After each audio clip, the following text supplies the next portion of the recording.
Deputy Speaker. Today I stand in support of White Ribbon Day. Today I pay my respects to those who have experienced or been victim to harm or abuse at the hands of another. I pay my respects to as of the 15th of October 2018, 55 women who have been killed by violence this year alone in Australia. As a father of a daughter, a husband, a brother, a son and a grandson, I have always had it instilled in me to do whatever I can and need to do to help end men's violence against women and to be an example in myself. And indeed, to oppose violence more generally, whether it's against our young boys and girls, our elderly, men and women, or others. Abuse and violence can occur in many different ways, not just physically.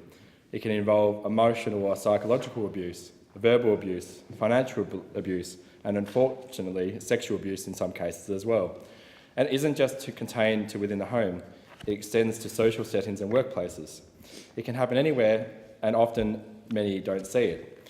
Abuse and violence in any kind often results in psychological and physical harm. This issue has always been one of great significance to me, and particularly as my wife and I are about to bring another child into this world, it is another opportunity for me to reflect on the history of violence against women, as well as envisage a world without it, and hopefully a world without violence altogether. As members of Parliament, I am sure many of us here today have at some point been involved in situations where constituents have come to us about domestic violence, whether for help, advocacy or direction. Some of us may have experienced domestic violence ourselves, in our own households now or as children as well. And it is through these situations where we are in a privileged position to be able to refer them to the appropriate departments, organisations and pathways. These situations, Madam Deputy Speaker, show us firsthand not only the level of harm that domestic violence does, but also the long-term effects and the impact of dealing with these experiences. I want to acknowledge specifically in my local electorate the great work done by many who are working to tackle domestic violence. When I hear the statistics, it often gives me chills. As I read in the motion moved by Ms Husa, one in 3 women have experienced physical and or sexual violence perpetrated by someone known to them.